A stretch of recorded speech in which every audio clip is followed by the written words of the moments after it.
al valle del río Maipo.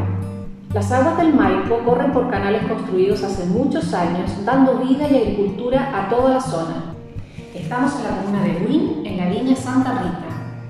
Este lindo lugar forma parte de nuestro patrimonio nacional, ya que su parque, las bodegas, la capilla y la casa principal han quedado como herencia del pasado histórico de Chile, un pasado que debemos transmitir, conservar y enriquecer. Pero este lugar no siempre fue como lo vemos hoy. Los invito a viajar por el pasado. Al corto tiempo que los españoles llegaron a Chile, cerca del año 1540, emprendieron el proceso de conquista. Las autoridades entregaron a los conquistadores, según su importancia, la llamada merced de tierra, que era una propiedad definitiva y heredable, y la encomienda, que era un grupo de indígenas, a veces cientos de ellos, que vivían en el lugar y trabajaban la tierra. Los indígenas habían aprendido mucho de los incas y eran muy buenos agricultores. Sabían de siembras, riegos y cosechas. El español debía darles vestimenta, alimento, techo y enseñarles la fe católica. El indígena debía retribuir con su trabajo y fidelidad.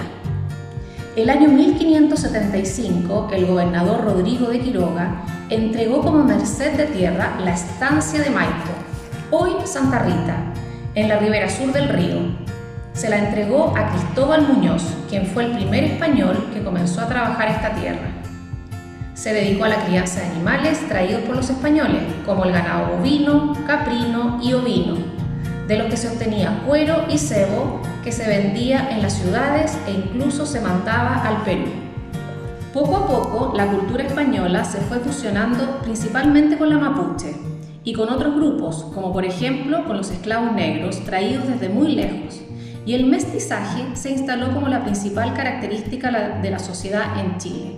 Así llegó el periodo de la colonia. Con el tiempo se asignaron más tierras, pero fueron siendo más pequeñas y de peor calidad, lo que obligó a diversificar los trabajos agrícolas y buscar una producción más rentable. Hubo que mejorar los pastos, aumentar los rebaños y sembrar nuevos granos para que las ahora llamadas haciendas lograran autoabastecerse y mantener a las familias de propietarios y trabajadores. En las haciendas se producían cereales como trigo y maíz, además de cultivos de uva y otros frutales. Se introdujeron instrumentos de trabajo como el arado, se criaron caballos y del ganado vacuno obtenían leche, cuero, carne, cebo y charqui. La mano de obra indígena se fue haciendo cada vez más escasa, ya que muchos murieron por las enfermedades que trajeron los conquistadores, pero a la vez se seguían necesitando muchos hombres para trabajar la tierra. Así aparecen, por un lado, los inquilinos, trabajadores del campo, generalmente mestizos, que vivían en la hacienda con su familia, y por otro, los peones, que eran trabajadores por jornada que recorrían los campos ofreciendo su trabajo y se les pagaba por él. Muchas veces los dueños de las haciendas vivían en las ciudades, por ello era muy común que dejaran a un capataz, un trabajador de su confianza, a cargo de la producción, de la casa principal, de los inquilinos y de los peones. En esta sociedad colonial, marcadamente agrícola, es donde se forma y consolida la figura de nuestro tradicional guaso chileno, el hombre de a caballo, de trabajo estacionario en corrales y potreros. El caballo fue traído por los españoles y rápidamente adaptado a las necesidades de los mapuches y los chilenos. Monturas, cinchas, estribos, espuelas y ponchos han ido cambiando con el tiempo hasta conformar el característico atuendo del guaso y su caballo. De inigualable belleza son los estribos de madera tallados minuciosamente y el chamanto tejido a telar y con diseños únicos. Actividades propias del trabajo del campo se transformaron en fiestas chilenas, verdaderos espectáculos nacionales que se han mantenido en el tiempo.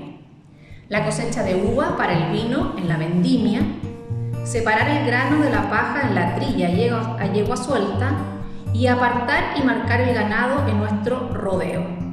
De esos tiempos todavía se conservan marcas de animales en este mismo lugar. Las casas coloniales eran de gran tamaño, pero sencillas, con ventanas aseguradas por gruesas rejas de fierro que llegaban a Chile en barco. construidas en adobe o quincha y de un solo piso. Sus techos eran generalmente de teja o paja, con corredores exteriores que las protegían del sol y la lluvia. Característicos eran los patios y explanadas. En la del frente, muy amplia, se recibía a los invitados y sus caballos, y se revisaba el ganado.